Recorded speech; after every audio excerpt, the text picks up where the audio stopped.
Ką, galim pradėti. Šiandien yra 2025 birželio 8 diena. Padarysim penktadienį New York Open sesijos trumpą apžvalgą tradą, kurį ėmiau, kodėl aš jį ėmiau, kodėl jis vis dar yra valid. Čia toks vienas iš geresnių bus bias switchų. Tai va, galim pradėti. Žodžiu, penktadienį, kadangi buvo Norm Farm payroll changes, žodžiu, šitie visi red folderiai, ypač USD kas liečia. Per tokias dienas realiai stengiamės netradinti ir kadangi visą dieną tokias naujienas, šūdinas visokios ir unemployment claims visokie, ADP, non-farm payrollas kažkur turėtų būti šiandienos savaitės, žodžiu, dažniausiai, kad tokios naujienos yra, mes visą savaitę realiai vengiam treidų kažkokių tai rimtų imti, nes čartas labai didelius čopus mėto ir yra labai sunku tiesiog pagauti kažkokį tą treidą, nes, tarkim, uždedi treidą ir nueina tave iškerta. Tai realiai labai atsargus turi būti, bet aš visą šitą situaciją tiesiog laikiu taip kaip įprastą dieną treidinti. Tai realiai visą savaitę buvo šūdo stumdymas pirmin atgal. Vis tiek šiek tiek pliusą savaitę esam. Mažas tas pliusas, bet visgi ne minusas. Svarbiausia, bet ne minusas. Netyčia retai. Jo, žodžiu, tada aptarkim penktadienį treidą, kodėl aš jį einu.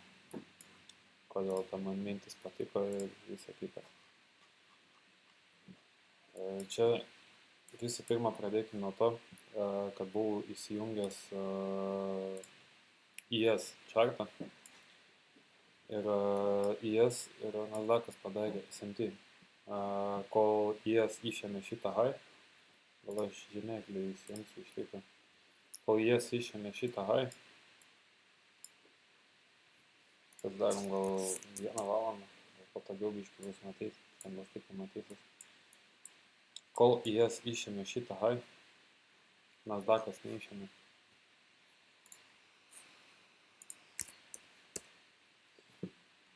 Nasdaqas lakino visą šitą judesį ir nieko nepadarė. Tai va, čia realiai šitą vietą galėtume žymėtis kaip S&P iš tikro. Šitą čia pasitėjo.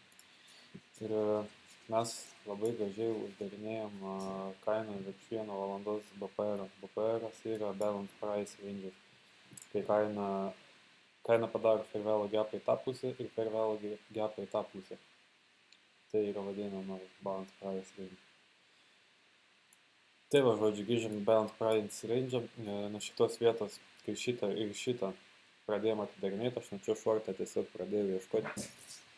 Aišku, aš maniau, kad šortas bus iki viso šito range'o 0,5 ekvilibriumo, tai žymėjus šitą vietą kažkur vienai ant šito dar bloko būčiau išėjęs, aišku, mes šiek tiek pritrūkom, dar čia čopas buvo iškykino mano lauk.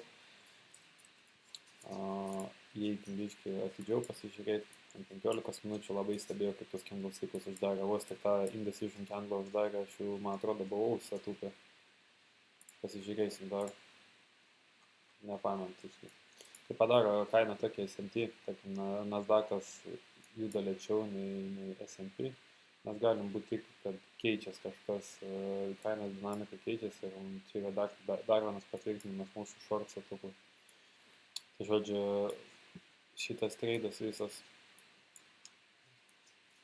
aš iš pradžių atsidarė 9.3 marketas, padarėm tokią manipulaciją viršų. Aš visų pirma standard deviationus, kadangi nežinojau tiksliai, kur mes galim nueiti, maniau, kad iki šito, maniau paskui, kad čia iki valandos ar dar bloko, tai nusėmėm iki šito fair value gapą, kad mes eisim, paskui standard deviationus pasidariau. Iki kur standard deviationas rodė grinai į order bloką, kadangi aš nebuvau įstikinęs, o standard deviation nusistatinėjau, paskui sėdėjau ir sugrįžau čia atgal. Einant laikui tiesiog mane iškykino, atsiminkit, vakar man farm payrollas buvo. Ir šiaip, tiesiog pastarą savaitę tas price actionas buvo ne toks, kokio galbūt reikėtų tikėtis, ne toks, kokio reiktų norėti, kad normaliai treidinti. Bet jo, ką žinau, losai buvo maži, $235 praradom ant beveik 60 akauntą, kas yra 0,8, net ne 0,8, 0,4%. Sakyčiau, labai puikiai su menedžinu riską. Iškykina, tai iškykina, aš negaliu pasakyti per daug. Šitas setupas yra tas mano klasikinis, kaip visada setupas. Padaro manipulaciją ir po manipulacijos ant high time frame DRA mes verčiamės. Dažniausiai tai būna liquidity sweep, tarkim, iškirta čia likvidumą, jas pastebėjau, kad iškirta ir pasinaudodamas S&P aš Nasdaq'e jėmų treidą. Tai aš savo treidą jėmiau va čia, kai mes grįžom, man atrodo, kad galima net parodyti. Rimtą akauntą, kur reikia. Jo, va, čia. Gerai, nuo šito order bloką aš įrėjau, kodėl aš laikiau šitą order bloką, dėl to, kad jį čia šiaip market structure padarė. Aišku, man būtų idealiai buvę, kad mes būtume uždarę body žemiau, tada būtų man parodę, kad kaina yra visiškai bearish ir man nėra ko abejoti. Be to turėjau impartialus, čia būtų tas išgelbėję tikrai dalį mano pozicijas, bent jau trečdalį viso to, ką uždėjau, būčiau atgavęs. Čia to vietą būtų buvę apie $600-700 dalint ant pusės 3 pam gal kažkur, bet būtų dar atgal nuėję čia į stopos, ar būtų 3 pam dalint ant 2 likę. Tai visiškai nieko, aš geriau būtų buvęs pliusas, nei tai, bet čia yra treidinimas. Treidinimas nėra apibrėžtas labai dalykas, kas čia gali nutikti. Gali čartą šiek tiek mėsibiškai atrodė dėl tų visų žymenų ir dar vieną treidą, kurį bandžiau čia pažymėjo viską šiaip ištrinu, bet aš saugojau, kad galėčiau parodyti ir paaiškinti. Tai va, žodžiu, čia visada, kai atsidaro 9.3 marketas, patį pirmą fairvalue gapą mes nesimarkinam ir mes jį naudojam, kai atsidaro, jeigu per šitą makrą nepanaudojam, kitą makrą mes jį pradedam naudoti ir žiūrim, kaip jį reaguos, kad nuo ten setupą pasiimti. Pavyzdžiui, čia šitą vietą aš dar tą setupą dar kartą kai ėmiau, aš ėmiau dėl to, kad mačiau reakciją į šitą fairvalue gapą. Matot, kaip bodis gražiai sureagavo čia. Bet sakau, dėl to čopo tiesiog penktadienis, tai čia yra nenuostabu, kad nepavyko. Tai va, paaiškinsiu dabar savo poziciją. Čia, žodžiu, gal kas matė, esat mano treidinamą iš paskutinio mano video, realiai man setupas visada tas pats būna, visada lygiai taip pat atrodo, aš bent jau lygiai taip pat visada matau. Tik tiek, kad gali skirtis keli esminiai dalykai, kaip aš jį tą treidą ėmiau, nes čia, pavyzdžiui, breakerio nieko nebuvo. Čia nuo breakerio ėmiau nuo order bloką. Kaina padarė high, low ir tada nusitempiam čia optimal trade entry. Nuo šito iki šito range, aišku, jis turi būti apsuktas. Ir discount'e mes jį, kai tik įeina į discountą, po 0.5 aš šitą dydį panaikinsiu, nes jisai čia labai trukdo, paskui mes įsivažinsim. Žodžiu, mes grįžom atgal į discountą, čia 0.5 kažkur būtų realiai, čia yra įėjimas į poziciją su nuolaida. Tai realiai čia, žinoma gerai, čia nuėjome likvidumą, čia nenuėjome likvidumą, padarė S&P, tai reiškia, kad kaina nori eiti žemiau. Jo labiau čia padarėm displacementą, su to displacementu išėmėm šitą short and block. Palaukit sekundę. Draugėlį. Eik, netrukdyk man. Eik mamai, trukdyk mamą.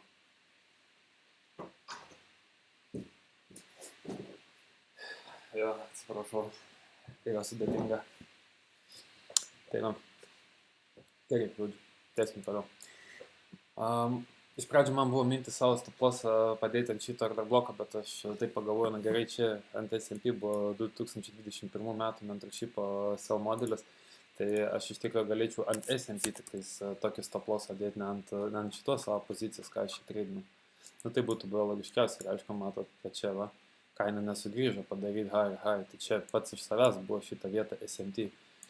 Tai realiai, jeigu padarė kitam kartui čia toks nautas būtų, aš ir anksčiau šitą dalyką supratau ir žinojau, tiktais esu labiau linkęs visada Nasdaqą treidinti, nes Nasdaqo kaina visada yra labiau dinaminė ir kaina už tiką yra ženkliai mažesnė. Tarkim, ES galiu ir mikrokontraktą ES treidinti, bet kažkaip esu prie Nasdaqo labiau pratęs, nes price-actionas toks labiau skystas, toks, ne, nu kaip tai pasakyti, neskystas, bet tiesiog gražiau vaikšto po čartas. Tarkim, įsijungiant dabar minutės čartą, toks vis tiek kažkoks toks čopas matos šioks toks ant S&P čarto. Tokias šiek tiek dinaminės kainos nėra tarpeliai visokie susidarinėję. Ant Nasdaqo nėra tokių dalykų. Viskas tvarkingai, gražiai juda vaikšto. Dėl to ir kapitalizacija Nasdaqo indeks didesnė nei S&P. Taigi, tai va, žodžiu, būčiau čia, šitas satupą patį ėmęs, aš čia būčiau puikiai išlikęs ir būčiau prieš market close nusiėmęs poziciją, realiai vos ne break-even. Gal net šiek tiek geriau ne break-even. Čia buvo 22 metų mentorshipo modelis, realiai 22 metų mentorshipo modelis reikalauja, kad tu po draw on liquidity nusiimtum savo profitus ant 0,5 range. Tai jeigu čia būčiau 0,5 range nusiėmęs, aš būčiau puikiai buvęs profite. Po taško kaina už šitą vieną taško kaina yra $12.50, man atrodo. Tai čia būčiau 12.10.20 200 centų kažkaip tiek profitą galbūt. Man net šiek tiek daugiau, nes tą kontraktą, kaip tik visai kitaip. Galima aišku pasižiūrėti. Nelabai tas aktualu yra skaičiuoti, kas būtų, jeigu būtų, bet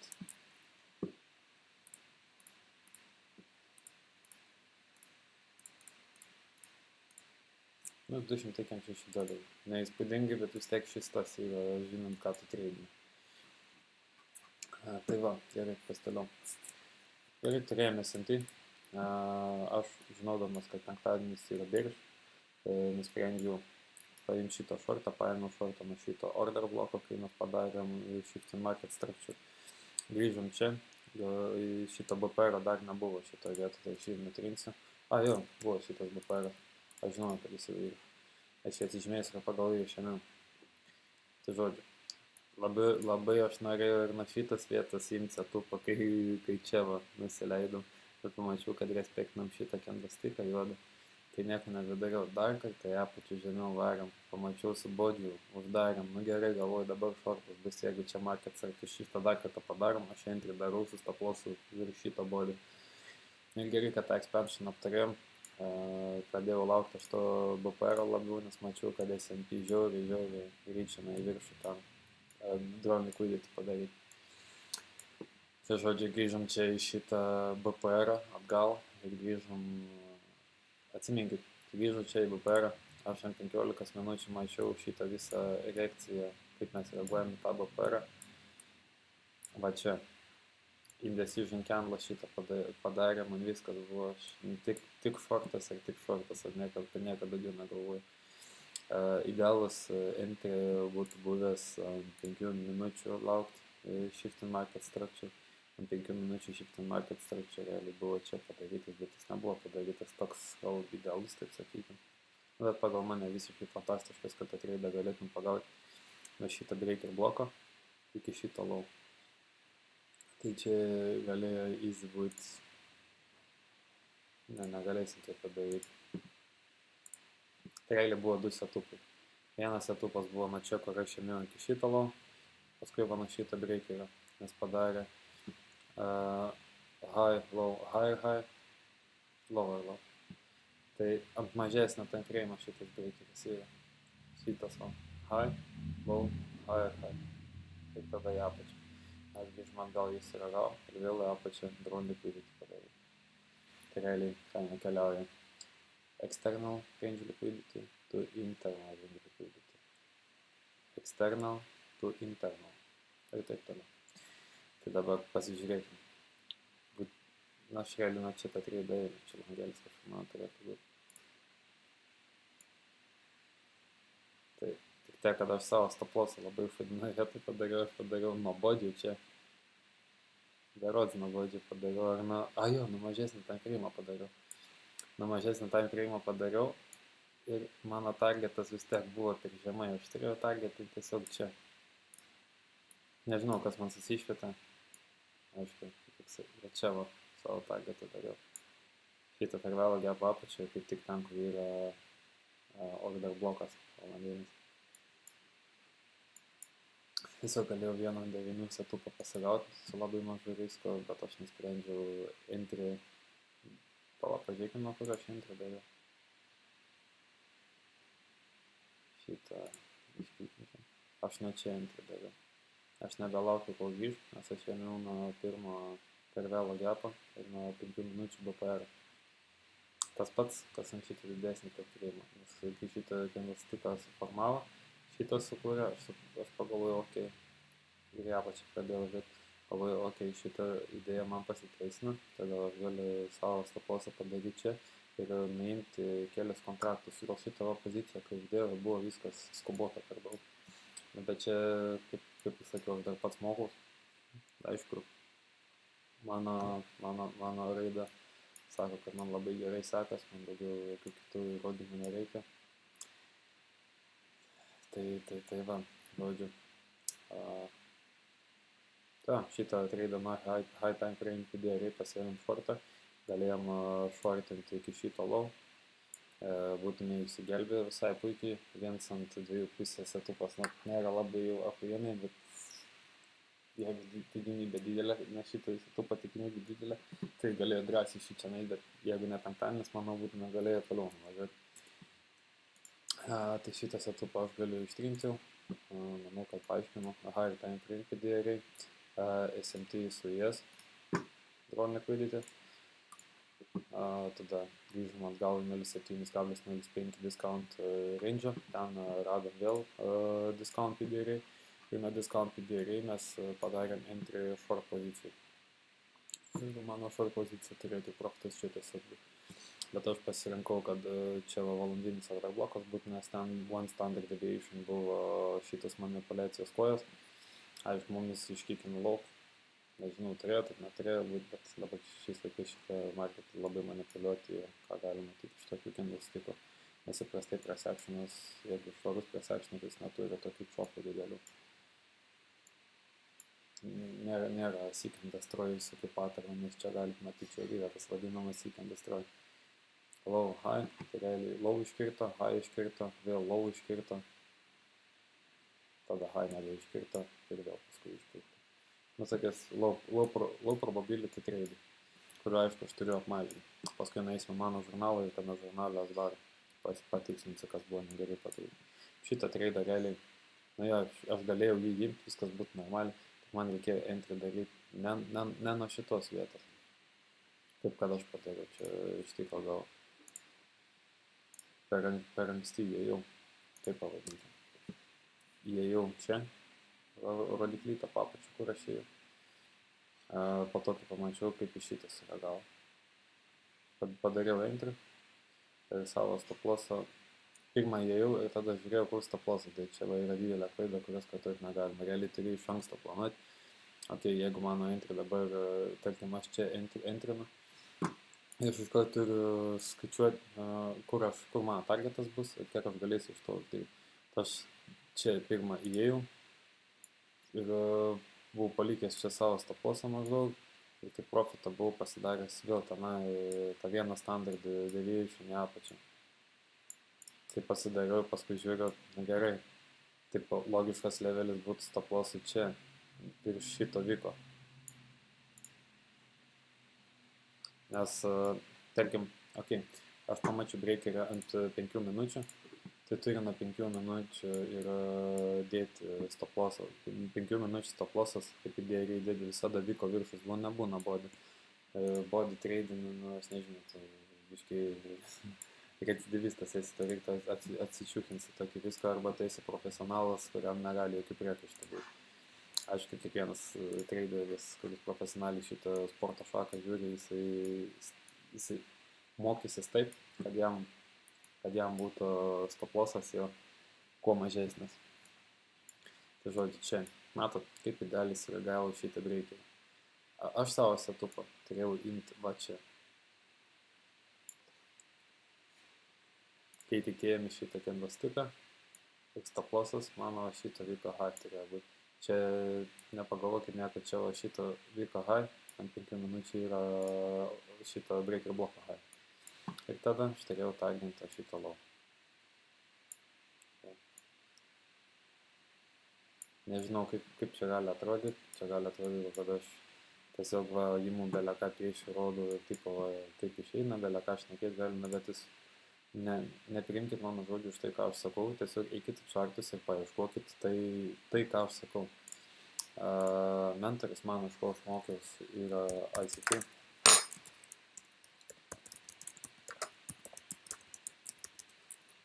Jeigu jūs norit išmokti apčiuopamą dalyką, tokį, iš kurio galite mokytis, nueikit pas tą žmogų į kanalą ir ten viską galėsite, ką aš čia rodau, išmokti. Man galbūt gali būti sunkiau tiesiog viską jums paaiškinti, ką aš čia bandau išmokti, dėl to, kad aš per tiek laiko treidinimui tiesiog gal šiek tiek asocialus žmogus patapau, nes man per 3 metus tiek buvo darbo čia daug įdėta, kad aš paprasčiausius dalykus suprasčiau. Tiesiog, kai dabar reikia kažkam kitam paaiškinti, aš bandau savo kalbą paaiškinti, kaip aš suprasčiau. Ir nekeista, realiai kaip kitas nesupranta. Tai va, breakeris, high, low, grįžtam atgal. Tai kaip grįžom, man atrodo, 0,075 range, optimal trade entry. Įprastą dieną būtume ir toliau nuėję. 0,705 optimal trade entry. Čia virš šito 0,705 įeit į setupą būtų pati geriausia galimybė. Čia pats pigiausias dalykas, ką gali. Gal dar yra 0,079, čia būtų realiai virš šito. Realiai ant šito būtų. Tai čia ant šito yra šitą sureagavo, ir šitą kažkaip sureagavo, bet matot, tai 0,5 range. Centriuką, respektina bodžių neišnanda, nei kiek, nei centavų. Tai realiai, va čia aš būčiau galėjęs įeiti, čia targetint ir būčiau išėjęs, nežinau, su vienu minių kontraktu riskinės 200 pam, būčiau iš čia pasiėmęs 2500 minių kontraktą. Kažkas tokio, galim iš tikro pasižiūrėti. Aišku, aš nemėgstu taip daryti. Bet tiesiog noriu parodyti jums, kas yra įmanoma. Tai tarkim, čia nepasėlinam. Čia limit orderis. Čia stop lossas. Čia tik profitas.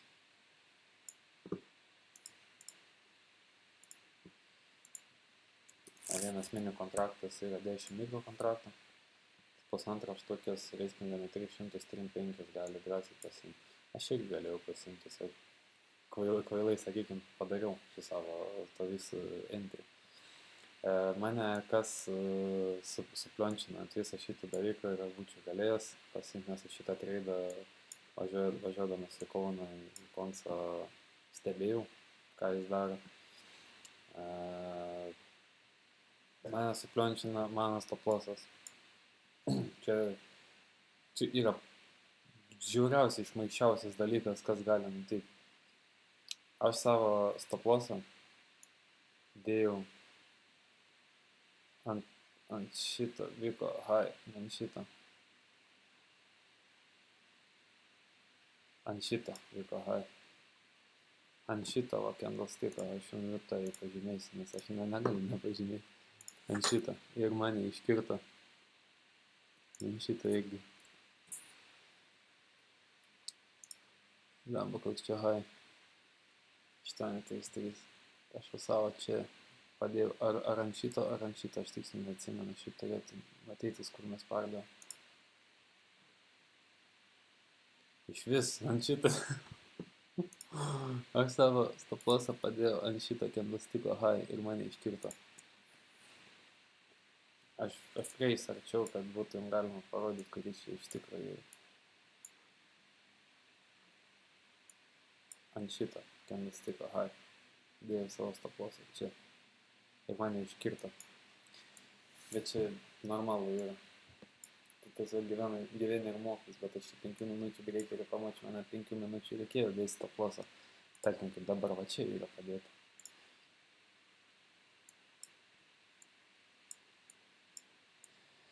Tiesiog jau, kai tiek laiką treidinu, kaip aš treidinu, aš tiesiog uždedu ir savo to setupų labai pasitikiu ir net nebegalvoju, kas kaip turėtų būti. Tai va mano stoplosas va čia turėjo būti. Dar net mažesnis iš vis. Ir va, čia va, šitą, kendas tipo high. Čia yra breakeris. Ir va, būčiau susirinkęs, ką turėjau susirinkti. Bet kadangi kad greitai uždėjau, gal iš tikro, nežinau, gal penktadienis buvo, kai aš jaučiau, kad reikia pinigų pakelti, bet tada galim viską nurašyti ant emocijų, nes manau, kad jo čia emocijos iš tikro padarė man savo. Galėjau pasiimti tos pinigus ir tiesiog nesuk kiaušinį. Čia irgi tas pats buvo, bet čia šitą treidą aš per daug neteisiu, dėl to, kad aš galėjau tiesiog penktadienį netreidinti, nes non-farm payrollas, ant non-farm payrollą niekas iš tikro iš normalių profesionalių traderių nebando treidą pagauti, ypač New Yorko sesijų. Tas ICT, iš ko aš mokiaus, nekart yra sakęs, kad penktadienį non-farm payrollo tu netreidini tik tais rytinę sesiją, kas yra Londone. Nu, vienai, kaip šauksi, taip atsiliepti, man irgi šitas vairas atsiliepia. Žodžiu, šiandien padarysiu backtestus, tos backtestus į YouTube į kitą playlistą įkelsiu.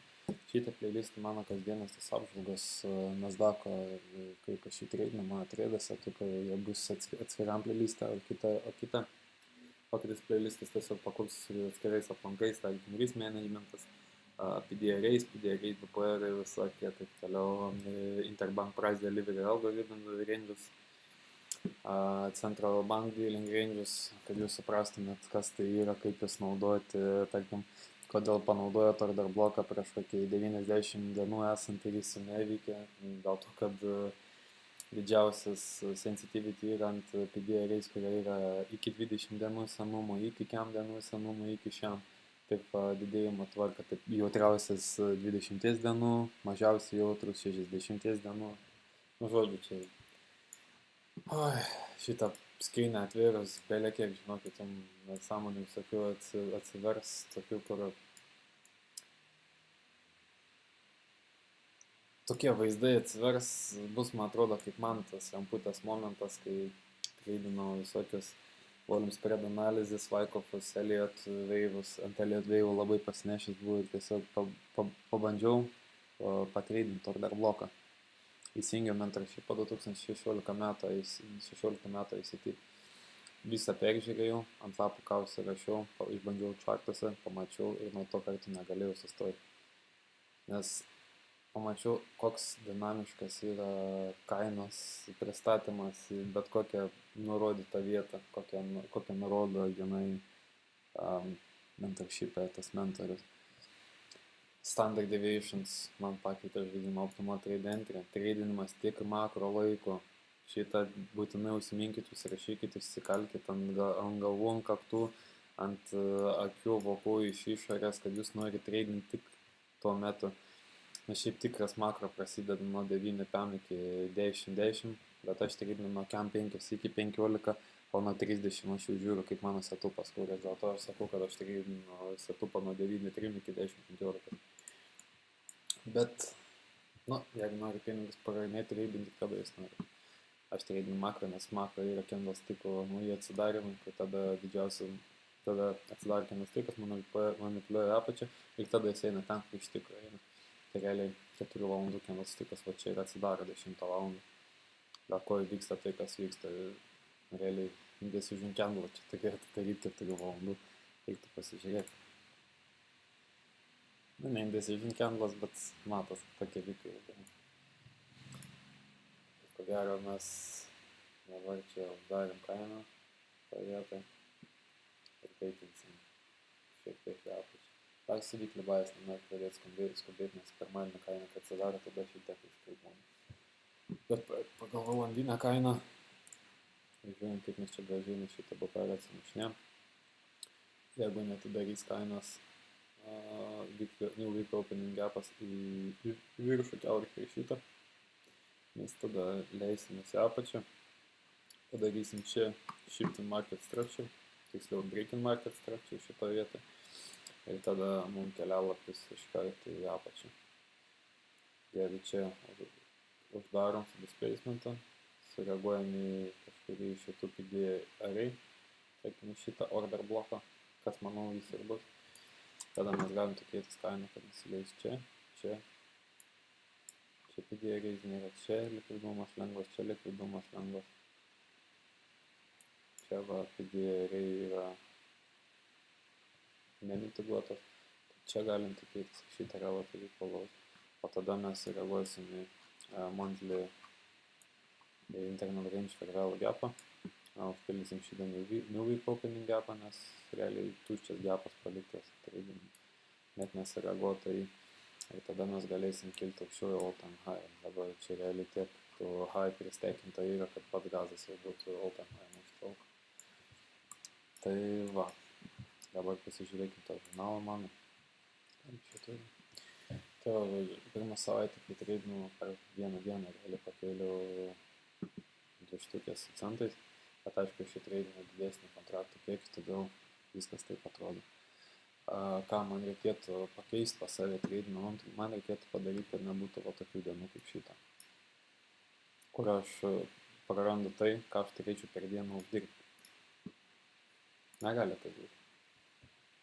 Realiai, ką aš per dieną galiu maksimum prarasti, tai yra $500 pagal dabartinį accountą dydį. Tai realiai šitą dieną gerą, šitą blogą, šitą blogą, šitą blogą, šitą blogą, šitą gerą, šitą gerą, šitą blogą. Tai realiai, jeigu visas šitas pozicijas pusė risko to nuim, kurį aš apsėmiu, viskas būtų gerai. Tarkim, dashboardą pažiūrėkim. Mano vinreitas dabar pasidarė, šitų valosų visokių tokių. Čia va, 6 string lossas buvo.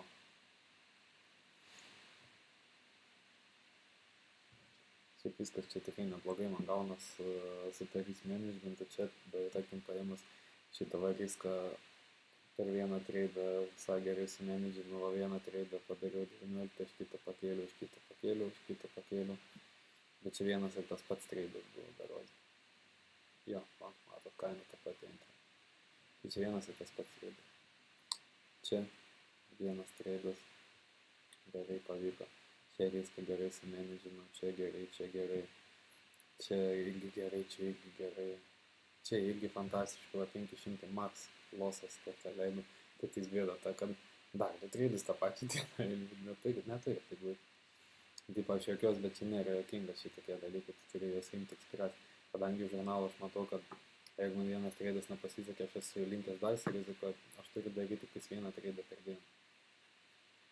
Ir net ir per low probability dienas, tokias kaip nuo pamperulai visokia FIFA, kad buvo, jeigu ne vakar visas šitas chopas, bet vakar aš šiaip išsiblaškęs buvau, tai aš negaliu per daug kaltinti nieko.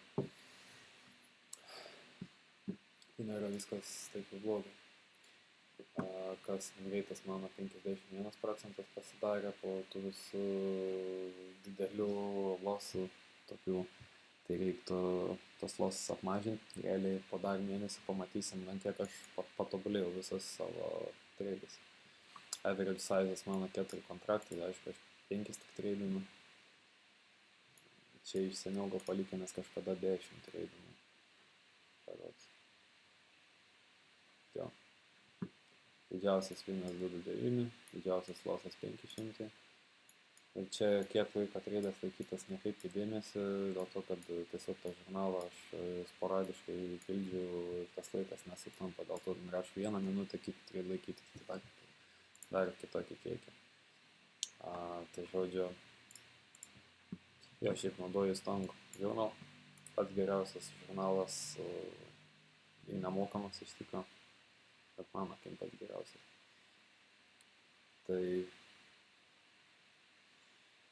Tai manau, kad tiek. Gal turiu ką daugiau ir pasakyti. Reikia apmažinti savo riziką, realiai padaryti. Vienam treidui duoti 2 galimybės per dieną. Tai 2 galimybės atvestų mane tos $500 riską per dieną. Tai realiai $500 galėčiau riskinti, kad uždirbti štukę ar pusantro štukės. O visi kiti treidai, tarkim, arba 2 treidus po 2 kam turėti, arba vieną 500 riską, bet vieną 500 riską aš vieną mėnesį turėčiau treidų. Tada vienas treidas per dieną būtų. Šitokie visi čia gerai. Šitą 3 treidai per dieną. Bet čia šitą 2 yra vienas tas pats treidas. Nu, sakyčiau, iš esmės neblogai, bet kartais per daug treidų jau. Nu, čia keli, aišku, netyčia buvo, tai tas kelis netyčia galėtume ir skaičiuoti šitą, bet kas aš to, tas vingreitas mažesnis pasidaryti. Buvo mano vingreitas prieš savaitę apie 7%, 7-3%. Pasidarė dabar 21 po tokių nepergalingo judesio, nes mato, kiek vingreitas skaičiuojas už to, kiek tu pakeli, kiek treidų tu laimi, kiek pralaiši. Tai realiai galiu aš per vieną treidą 9 štukės uždirbti, bet turėjau kokius 5 ar 6 treidus, kuriuos aš pralaimėjau po $1 ir mano vingreitas kris. Tai žodžiu, bet matot, jeigu man pavyko kelti, mano equity kur kyla pabiškį, šiek tiek į viršų, tai reiškia, čia viskas fantastiškai ir man nereiktų per daug jaudintis. Tai va, žodžiu, gero likusio savaitgalio, gerų treidų, gerų backtesto ir jo, dar kartą priminsiu, kad įkelsiu į naują playlistą šiandien, pasitengsiu šiandien nufilmuoti apie risk managementą, nes man ir pačiam reiktų, gal abiem reikės, kurie pradėsit žiūrėti, bet nežinosit, kas čia darosi jūsų treidais, kodėl nesiseka, kodėl pakelia, bet vis tiek atrodo pakelia pinigus, bet vis tiek tie pinigai nekyla. Kodėl, tarkim, kodėl su emocijom taip sudėtinga yra, nes risk managementas tiesiog susijęs su emocijom yra, jeigu riskini per daug, automatiškai delnai prakaituoja, stresas kyla, visoks toks šūdas, adrenalinas visoks, tai realiai, jeigu rizikos nevaldot, žurnalo nepildot, kurį privalu yra pildyti, kad jūs galėtumėt matyti savo raidą ir žinot, kaip jums sekas, kada jūs galite treidinti, kada negalite treidinti, taip toliau. Aš turiu popierinį variantą žurnalą ir Notions'as pildau. Tai žodžiu, šitą dalyką daryti turi būtent. Tai va, nebeaušinam burnos. Gerų treidų, gerų šartam, gerą savaitgalio. Ir susitiksim. Kitus vaisėkit. Iki.